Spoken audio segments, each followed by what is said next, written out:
Hi, I'm Jamie and welcome back to my channel, Jamie Sage Knits. Today I'll be sharing with you my third podcast, and I don't have too many finished objects or works in progress to share, so I thought I would mix it up by adding a couple of kind of special aspects. The first one is some free patterns for gift knitting. I decided not to necessarily make an entire video about gift knitting, but I thought I would squeeze a few in, especially some quick projects that since this is going up just before Thanksgiving, we have about a month until the holidays, and I think these are kind of a range of projects. Some of them are quite quick, some of them are a little bit more intensive, and so whatever your gifting needs are, hopefully you could get some inspiration here. I also was originally planning to make a video about my Rhinebeck experience. I went for the first time this year, and I never really got around to it. I didn't have quite enough content to feel motivated to make an entire video, so I decided I will share a little bit of my experience and some clips today. And then I do have one very exciting finished object and a few works in progress to discuss. So I hope you enjoy. Feel free to like, subscribe if you'd like to follow along with my knitting more generally, and I would love if you comment and let me know what you're working on, and I always love connecting with other knitters on here. So without further ado, let's dive in to the 7 free gift knits that I want to chat about today. The first one is one that I have knitted for myself and for several friends as gifts. This is the Lido brioche headband. I did talk about this in some previous videos, and this is a pattern, a free pattern by Dominica Penduzu. It is a very quick project. I would say it took me about 3 to 4 hours to make each one, and as you might be able to see, this is knit in brioche stitch, which is super fluffy and just really squishy and nice. The yarn that's called for in the pattern is a DK plus a lace weight knit on 4.5 millimeter needles, but I think there's definitely some wiggle room there. I used a variety of yarn weights on 4.5 to 6 millimeter needles, and I just adjusted the number of stitches slightly. In terms of the sizing, it's kind of made to measure. If you know someone's head circumference, you can just subtract a few centimeters to add a little bit of negative ease. And then the pattern also has, I believe, 3 sizing suggestions for like small, medium, large. And I believe that I calculated the headband takes about 70 to 80 meters of worsted weight yarn. So this, I would say, is out of the options I've included probably the quickest, maybe uses the least yarn, and it creates a really beautiful product. So I just wanted to recommend that one again. I know I've talked about it before, but I just think that's such a great like staple pattern. The next thing I want to talk about is a hat. It's called A Twisted Affair by, I'm not sure how to pronounce the designer's name, Yoji Locatelli. This is, as you can see, a hat that calls for Aran or bulky weight yarn. It's knit on 5 millimeter needles, and it has some beautiful cabling. I think you could add a nice pom-pom as well, or like a faux fur pom-pom. And the pattern includes sizing for a medium or a large size, which correspond to 22.5 or 23.75 inch head circumference. I measured my head as a reference, and I think it's like 22 to 22.5 inches. So I think this probably might correspond to like a typical woman's head and adult men's head as well. So not a huge size range there, but for adults, this could be a beautiful pattern. It requires 150 to 175 meters of Aran weight yarn. And again, I think this is a beautiful, very classic pattern. Next, I want to talk about a couple of cowls. The first one is called The Exact Opposite Cowl by Shanna Cohen. This is a pattern that calls for DK weight yarn on 3.75 millimeter needles. And I thought this was really cool. It's kind of reminiscent of the Shift Cowl by Andrea Mowry, but a little bit simpler. And it looks like, based on the project notes or the details in Ravelry, it is knit with modular reversible garter stitch stripes and then an I-cord edging. It has one size, but says that it's customizable. And it looks like it might call for one yarn that is like color shifting or like an ombre, and then one yarn that is solid. So I think this is a really cool pattern, and most likely would knit up pretty quickly. The other cowl that I want to talk about might be even quicker. This is the Tango Braided Cowl by Alexandra Tavel of Two of Wands. And this is a bulky weight project knit on 8mm needles, so I suspect it would be pretty quick. And it consists of stockinette with Latvian braids running horizontally. I think it looks really cool, really unique, and if you have anyone in your life who you feel like this would align with their style, I think it could be a really fun project to make for them. And it looks like you could probably incorporate like scrap yarn for the different braids, and it looks like pretty flexible. I'm sure you could also make it a little bit shorter as well. I noticed it has like a lot of bulk around the neck, but if you live in maybe a little bit less cold of a climate, or you just are running short on time, I think you could probably adjust it and make it even quicker and a little bit less bulky and warm. Next, I want to talk about a pattern that actually has a few variations. So this pattern is called the Straight Ahead Mittens by Elizabeth Stennard. And what I really like about this pattern is that it has options to make wrist warmers, fingerless mitts, or full-on mittens, which is really nice. So it calls for heavy DK or worsted weight yarn knit on 4mm needles, and it does include sizing for small, medium, and large sizes. Depending on the size and the pattern that you make, you need from 110 to 220 meters. So there's a nice range there. And this is another one where if you're maybe living in a warmer climate, or if you have less time on your hands, you could of course do like just the little wrist warmers. And if you live in a colder climate or you have more time, you could make the full mittens or the fingerless mitts depending on what you think your gift recipient will most like, or of course you could make it for yourself as well. I think I will try out the fingerless mitts from this pattern. And what's cool is like you could make a really nice neutral that would be a staple everyday wear, or you could use this as a way to show off maybe a more special fun yarn as well. So it's like a nice blank canvas. I also wanted to mention a pattern called the Easy Worsted Slipper Socks by Amanda Saladin. I thought these were really cute. They're like very cozy. I'm not sure if this is something you would necessarily wear out and about. Maybe you could, but it's more, as the title suggests, like slipper socks, just something cozy to wear at home. And they are knit with worsted weight on 4 to 4.5mm needles. And so I feel like this would work out pretty quickly. It would be like a really cute, cozy gift. And again, you could use a nice neutral, you could use like a fun bright color, or you could even use more of like a variegated yarn for a really cool result. And the pattern includes instructions for 7 or 7.75 foot circumference.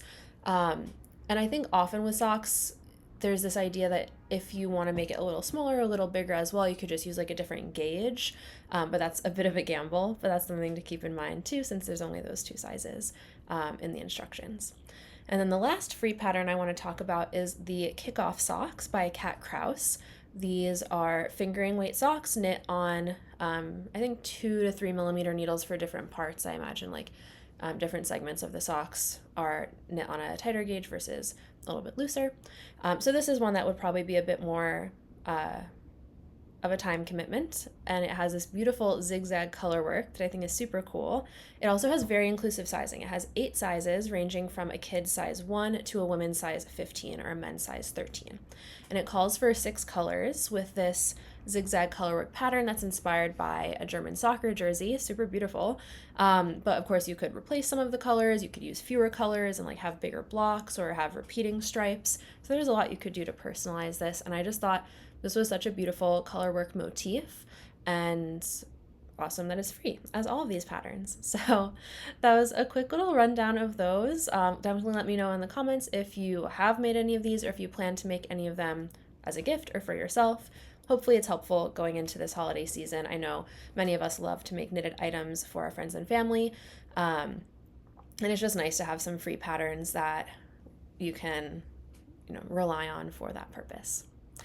So I guess next I will talk a little bit about my Rhinebeck experience. So for Rhinebeck, I actually went up on Friday, and based on what I saw online, I thought there would be more going on.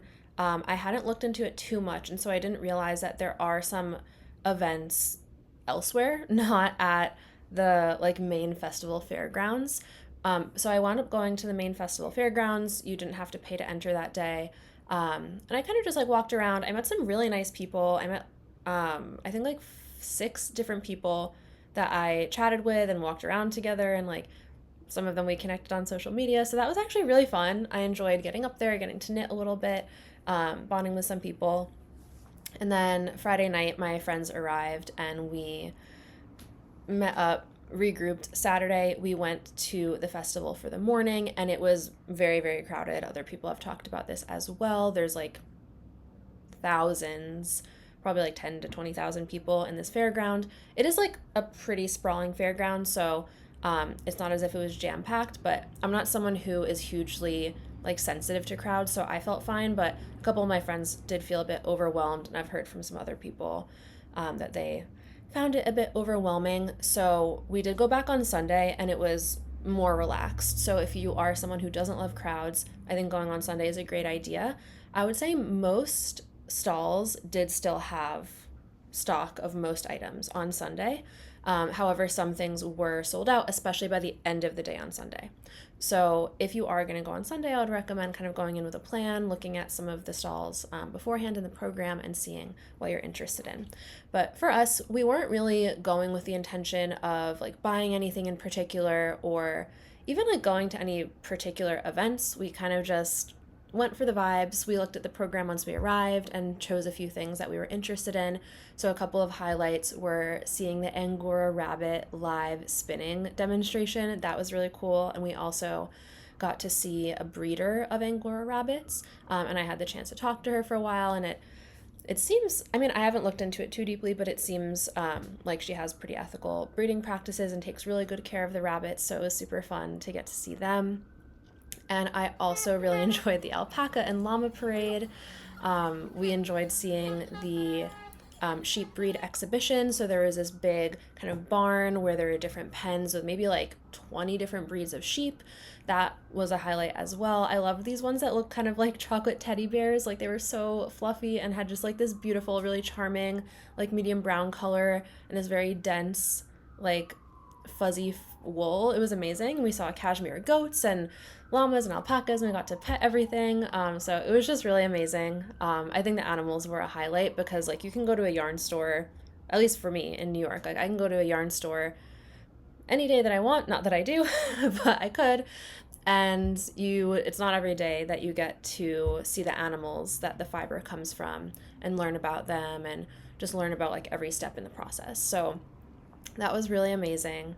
We also, of course, loved seeing all of the beautiful yarn, and there were a lot of course, workshops. We didn't wind up booking any of those because we just wanted the freedom to like explore, but there's a ton of workshops on different crafts and different skills that you can learn. There's a lot of exhibitions, contests. There's just a lot going on. We did stop by the fleece to shawl contest where they have 3 hours to turn this bag of fleece into a woven shawl, which is amazing. We didn't realize the teams would be in like costumes, so that was really fun. Each of them had like a theme. So yeah, I don't know. I feel like I'm just rambling a little bit, but I thought it was really fun. Like we're definitely planning to go again next year. We might just do a day trip up either for Saturday or Sunday, not make a whole weekend of it, but I would definitely recommend, especially for your first time doing a whole weekend, that gave us time to check out some of the restaurants and explore town, to do a beautiful hike. It was like peak foliage. That was an aspect that was really beautiful about the fairgrounds as well. There were just so many gorgeous like maple trees and other trees and amazing fall colors. We had beautiful weather as well. It could have been a little cooler. People were a bit toasty in their sweaters, but it was like sunny and amazing. And I think I talked in my previous podcast about my acquisition. So I had a plan that I was allowed to buy 3 balls or skeins of yarn, and I stuck to that. I was very proud of myself. I feel like there's a meme around going to Rhinebeck and spending way more than you expected. But I had already acquired a bunch of yarn from the New York City yarn crawl and from other things, and so I wasn't buying for any huge projects. I just went in and allowed myself to buy for any projects that really inspired me or any like balls of yarn that really inspired me. And so I wound up getting 1 ball of like thick mohair from Loopy Mango in a white color, which is beautiful, 1 kind of navy blue sari alpaca, and then 1 fingering weight single ply, kind of like merino. I don't know if it's like a sock yarn, but just like a fingering weight yarn from Neighborhood Fiber Co. in a really beautiful kind of like cornflower blue verging on periwinkle purple color.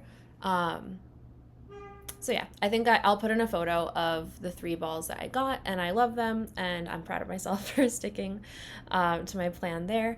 And yeah, like I said, it was just so much fun. Probably the best part was just seeing everyone's sweaters, seeing all these people who love knitting and fiber arts in one place. Second best part was seeing all the animals. And then probably the third best part was getting to touch all the yarn and look at all this beautiful, amazing yarn from a whole variety of sources and dyers. Like some people were there from the UK, and yeah, it was just an awesome time. Like I said, would definitely love to go back next year. I'm lucky because we can just take the train up, and we'll most likely just go up for one day. But I loved it. So with that, let's get into the more like standard podcast part of this video. I realized I never introduced the sweater that I'm wearing. This is the Waterbender sweater by Pufido Knits, and I was lucky enough to test knit this sweater. It, as you can see, is like really cool, very unique in my opinion. It's knit all in 2-color brioche, but the dominant color switches going into the sleeves, and it is knit as a top-down raglan. I knit it in Swish DK from Knit Picks in, what are the color names? I will put in the color names, definitely in the description box. Maybe I'll put it on the screen as well. But obviously you can see it's the white color and then this hot pink color. This is a DK weight, 100% superwash merino wool. It's very soft. I'm not wearing anything under it, and it's not itchy at all. Yeah, I love it. I don't work with superwash yarn that often, but I knit this a couple years ago at this point, or like a year and a half ago, before I knew too much about garment knitting. So I don't think I intentionally chose superwash yarn. It might have just been like I was in my Knit Picks era and I thought this would be a fun one to use. But I really like it because it does have kind of a wide neckline, so it's hard for me to wear anything under it. And so it works really well that I can wear it against my skin. You can see it has this really cool like raglan aspect. I do have a few mistakes, especially earlier on in the brioche. And then as we get lower down, it is looking perfect. So that's unfortunate. But I think in a previous video, I wore my cotton t-shirt version of this. And in that one, there are no mistakes. I figured out my 2-color brioche and got in a groove with it. But yeah, even in the sleeves here, I don't think there are any mistakes. I got it down eventually. So yeah, I really love it. I also love the I-cord edging. This project made me a big fan of I-cord edging, and I have added it to some projects since, even that didn't call for it, but I just think it's like a really nice clean look as opposed to a regular bind off. And yeah, there's not much more to say about this. I just think it's so unique and really cool. The sleeves do take ages, so that's why I love my cotton t-shirt version, because you still get the aesthetic of it, but I only did like a couple of sleeve repeats and then just ended it here so that you still get the vibe, but without the infinite repeats in the sleeves. But of course it's worth it. Like, this is one of the sweaters where when I wear it out and about, like, I will get compliments from strangers. Like, people love it. It's very unique, very amazing. So I think it's worth it, and I definitely am considering making another one, maybe in a totally different color scheme, like maybe much darker colors or something like that. So let me know down below if you have any suggestions for colors.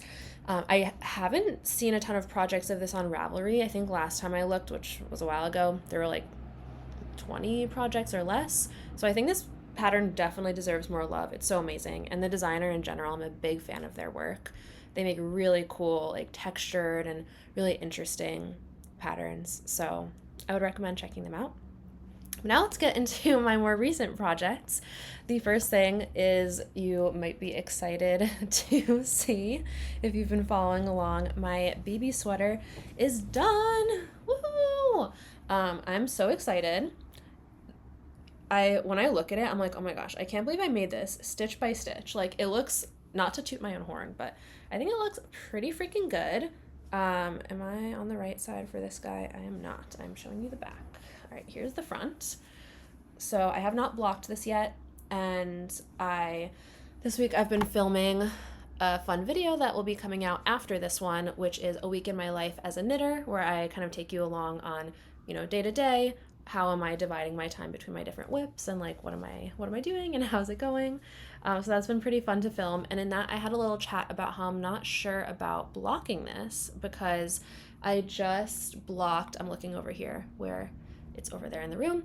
I blocked my partner's Arctic Spring sweater by the Petite Knitter, and it grew a lot more than I was expecting, and it's made with the same yarn as this, which I guess I'll say. So I knit this in Drops Flora, which is a fingering weight yarn that is 65% wool, 35% alpaca. So that might be why it grew so much, the alpaca content. And then it's held together with Drops Kid Silk, which is a lace weight mohair. And I am not very sensitive to itchy yarn, so I love this combination. I do know a lot of people think the Drops mohair is a bit scratchy, but it doesn't shed as much as some other mohairs that I've tried, so I do appreciate that about it. And of course, it's very affordable. So yeah, I'm feeling unsure about blocking this one because I do like how it fits currently. And I'll put in some B-roll of me wearing it, but the only issue is like with the ribbing. The 2x2 ribbing I think could do with a little relaxation. So we'll see about that. I might wear it 1 or 2 times without blocking and see how it feels, and then decide from there. Or I might just block the cuffs, like the neck and the sleeve cuffs, and not the body. That might look weird. I don't know. We'll see. I'll figure it out. Let me tell you a little bit more about this pattern. So I'm like a little bit rambly today. In case you haven't seen my prior videos on it, this is a pattern by the designer Spectacle Streak. That's the same designer as the Wave sweater, which I think is super popular, but I have not seen as much love for this sweater, and I think it really deserves it because it's so beautiful. This is knit on 3.5mm needles with a fingering weight held with mohair. I'm doing a size medium, and it has sizes ranging from 40.5 to 59 inches for the finished bust circumference. And the construction is bottom up, so you knit the entire body. You actually knit it as a cylinder with steeking bridges on the sides, and then you come up and do a little bit of flat knitting to shape the neck area, and then I think you seam it together at the shoulders using a 3-needle bind off, which I love. I love the look of a 3-needle bind off. Like, it looks so nice and seamless. And then you go back and reinforce the edges of the steek bridge. I did it with machine sewing. You can also do hand sewing or crocheting. And then snip, snip, snip, cut it down. I can show you guys the inside. It looks like this. So this is where it's machine sewn. And you can see I have not woven in all my ends because I did not feel like it. So it's machine sewn down here, and then cut, cut, cut, and then pick up the stitches and do the sleeves. And I am very proud of my float tension for this project. I think normally I would be, needing to block color work because it needs to loosen and there's puckering and stuff, but I was very attentive on this project to my color work tension, and I'm very proud of it. Yeah, but I think I told you about the construction. You pick up from the steeked stitches, knit down the sleeve, and then pick up around the neck and knit that guy up. So yeah, I think this is probably my favorite project that I've ever done. As soon as I saw it, I just fell in love with the color work motif. You'll notice in the photo I put up originally, there's like 2 different colors alternating, like for this and then for this, but I just did it all with this hot pink because I wanted to simplify it a bit. There's a lot going on. So I loved it. Also because there's so many colors, and because of the way the yarn suggestions were formatted, I have a lot of extra yarn. So I'm going to include in my Ravelry project in like meters and grams how much yarn I actually used for each color, and I will link that down below in case that's helpful for anyone who wants to use not the suggested yarn for this pattern. I do think it's better to have like too much yarn than too little in this type of scenario, but I have like a lot of extra, so I'm figuring out like what projects I want to use it for. and hopefully that information can help anyone else so they can have a more reasonable amount of yarn for this project. Yeah, I don't think there's anything else to say about this except that I love it, so proud of it. One last thing. I think I've mentioned in a previous video, I have been for the past 7 or 8 months timing my knitting. I use an app that I'm pretty sure is for lawyers for billable hours, but I love getting to see how many hours I work on each project. And I wouldn't say that I'm necessarily a very fast knitter. I just knit a lot. So this project, I will tell you how many hours I spent on it, and I'll give a moment if you want to make a guess in your mind. And the answer is 126 hours. That's pretty wild. That is more than 3 work weeks, 40-hour work weeks. So it's not shocking because it's just vast amounts of color work on 3.5 millimeter needles, and the ribbing was on 2.5 millimeter needles and 2x2 rib. So I'm really proud of it. I can just keep showing it because I'm so proud of it. Okay, it's time for it to go away. Love her. Okay, now on to my whips. I'm only going to talk about 2 whips today. There are a couple others I've talked about in other videos. If they're not being shown, it's because I did not pick them up since my last video. So things that I have been working on are firstly the Fat Timeless sweater, which I know I've mentioned in previous videos, definitely my fall knitting plans, but I don't know if I had even started this in my last podcast, but as you can see, it is coming along. This is a very fast knit because it is on 6 millimeter needles in stockinette. So compared to what we just saw, this is flying by. I'm really enjoying it. I am knitting it in Drops Muscat in the color 20 Light Mint, and then Drops Brushed Alpaca Silk in the color Pistachio Ice Cream. So you can see here. I really love how this is knitting up. It's a very beautiful fabric. It is a bit of an open gauge because of the 6 millimeter needles, so I think this is a great sweater for transitional seasons, and that's why I made it in this fun color. I feel like you could wear it in the spring, or in the fall, or in the winter, with layers, and you could make it, cute for that as well. But I just really love it. I think it's very versatile. And I'm knitting a size 2. The sizing ranges from 47 to 59 inches, and it recommends a pretty oversized fit. The construction is top down with drop shoulders, so you knit, the top and the front and back panels flat, join them, pick up stitches for the shoulders, pick up stitches for the collar. And yeah, I finished one sleeve. The sleeves are super simple. There's no increases or decreases. So it's just a straight sleeve. And then I'm working on the second sleeve. You can see I've left the stitches in the body on hold, and I've added a cord. It looks kind of crazy, but it's fine. So that I can try it on to make sure the sleeves go nicely. I also finished the collar. Obviously, I have not woven in the ends, but yeah, unfortunately, I found out that this pattern, the designer discontinued their website, so I don't think there's a way to get it online anymore. So I'm gonna maybe look into similar patterns and see if I can find one that has a similar look and include it down below. And I also have reached out to the designer on their Instagram to ask because someone already had commented on a previous video and asked me about the pattern, and I offered to send it to them. It is a paid pattern, so obviously I usually wouldn't do that, but because it's not available anymore, maybe that's okay. But the designer hasn't posted on Instagram since August, so I am not optimistic they'll reply. I just feel bad showing a pattern that isn't available anymore, but I'm gonna see if I can find something similar. I don't know if it's totally similar, but I feel a similar vibe is this sweater by Woozy by Celine that I really love. I forget what it's called, but I'll link it below. And that I feel is maybe a similar gauge, and it has a funnel neck and is a little bit oversized, or you could knit it to be oversized. And I really love her designs. I think they're very simple and elegant. So maybe that would be a good alternative. And I actually might knit that one in the future. But for now, I am really enjoying this sweater. When I got distracted and didn't say, but the bottom is on hold because I feel it is okay. It's at an okay length, but I would like to add a bit more, like 1 or 2 more inches.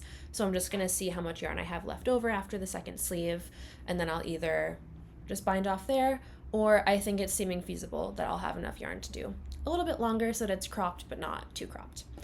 So that is the Fat Timeless sweater. I'm really enjoying this just because it's so quick.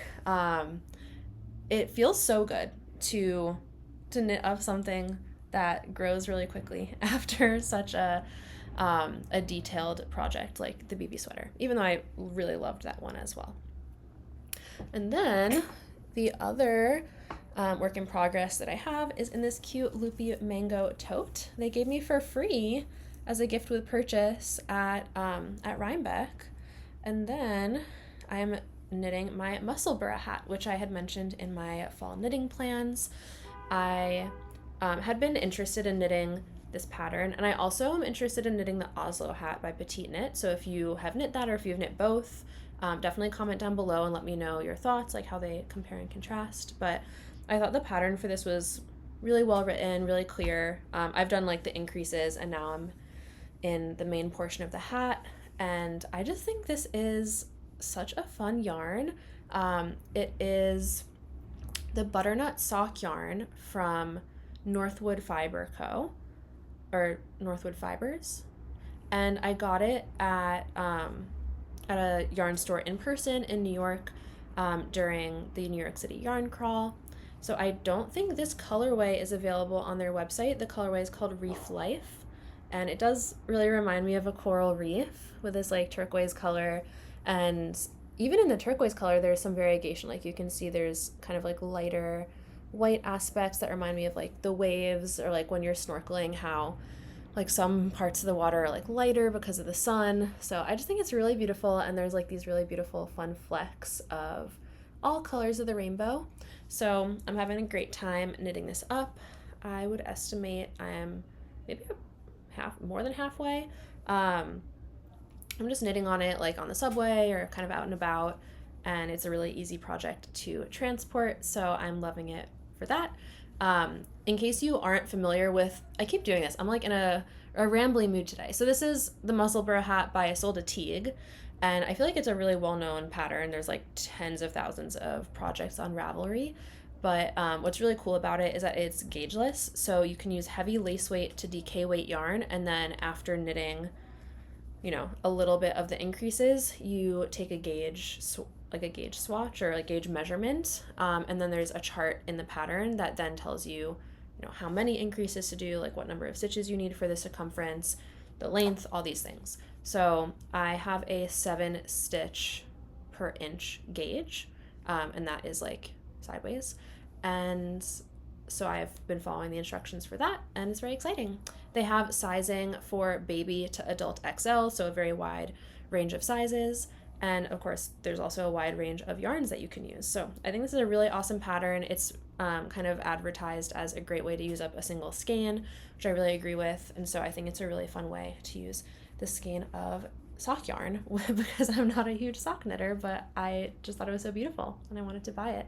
And I wound this by hand, which I know some people of course would prefer to use like a Swift and a yarn winder, but I actually really enjoy winding by hand. I think it's very meditative. This one probably took me like 20 minutes to wind up, and I just love it because it reminds me of like the yarn ball emoji. Like I feel like this is a very like classic little yarn ball, but I don't see these sold ever, right? They're always sold in like cakes or balls or skeins, but not in like these little balls. So I really love it, and I've been enjoying working on this in my, you know, little out and about moments, and it's working up really quickly actually. I thought it would take longer because it's fingering weight, but yeah.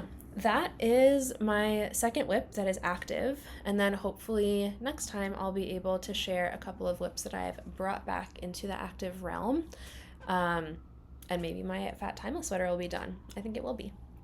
So yeah, that is mostly everything for today. The last thing I want to talk about is acquisitions and plans.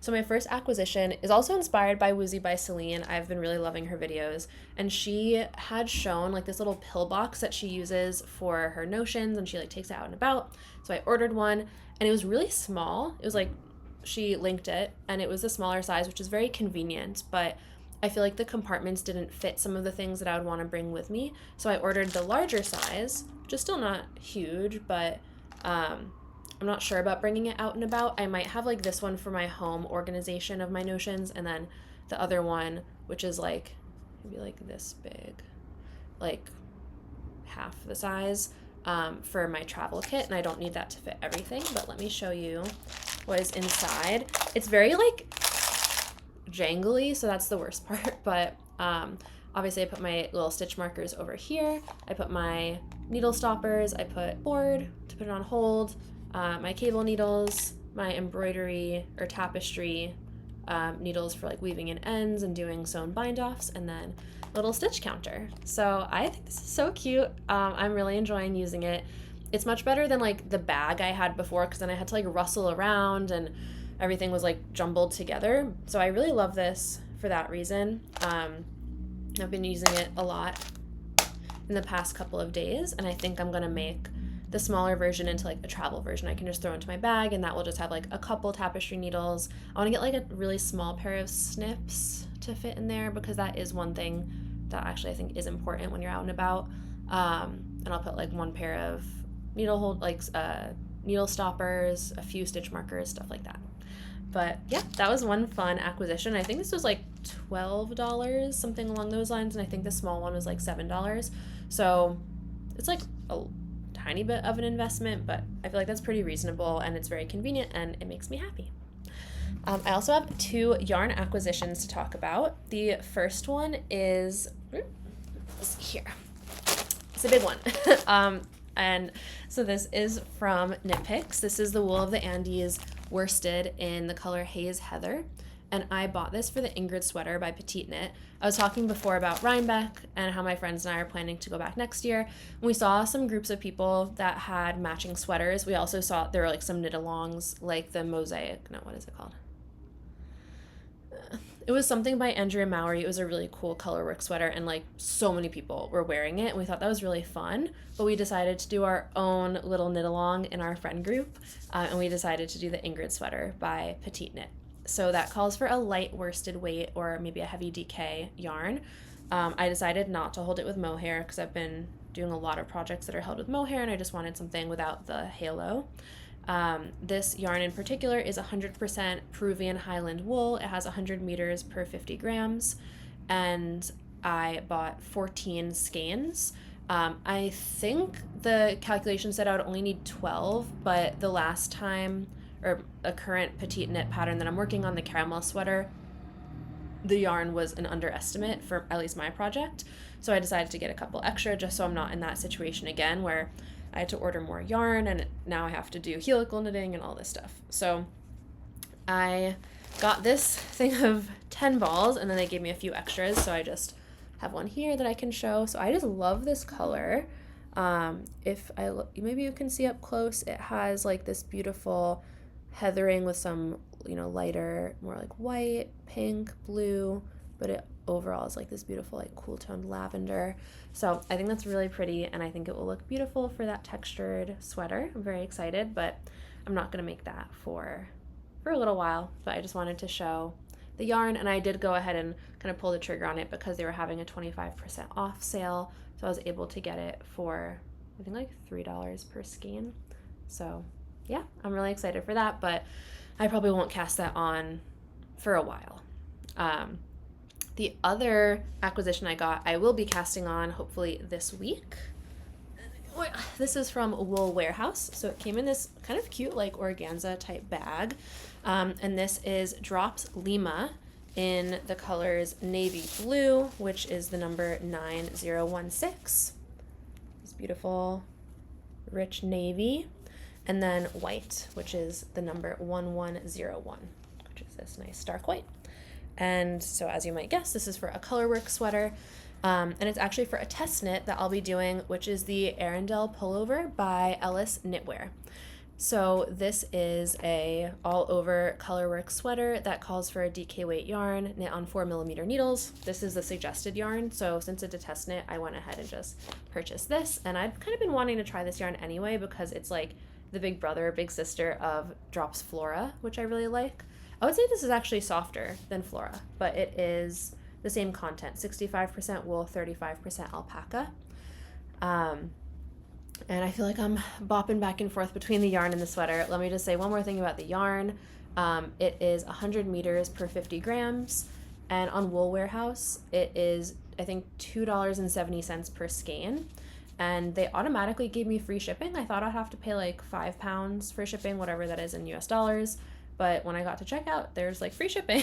So that was awesome. I got 17 skeins in total, so it was under $50, which I don't think is too bad at all for like a full sweater with natural fiber. So I'm excited for that. Going back to the pattern, like I said, it's called the Arundel Pullover. The test knit will go until, I believe, mid-January. So I want to get it started pretty soon. The sizing calls for 10 to 12 inches of positive ease, and I will be test knitting for the straight size pattern, which ranges from 41.5 to 57.5 inches of bust circumference. And then there's also further plus sizes, but I looked back at the designer's Instagram and I couldn't find the exact range for that. I think it was only specified in the test knit form,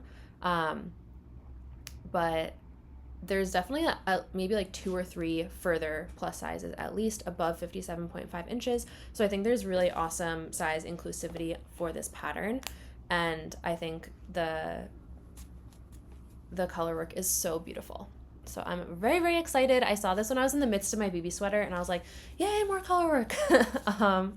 So this also includes steeking, which now I have experience from the Bibi sweater, so I'm feeling much more confident about it. And yeah, that is all. I'm gonna, like I said, gauge swatch and cast it on this week. I don't usually gauge swatch, but for a test knit, I will. And I'm very, very excited for this one. So that is everything. This was a little bit all over the place, but hopefully you enjoyed. And if you did enjoy this video, again, please like, subscribe, comment down below.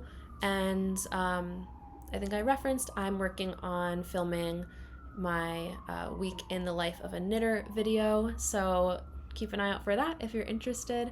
Thank you so much for watching if you got to the end. I hope you enjoyed, and I will see you next time. Bye.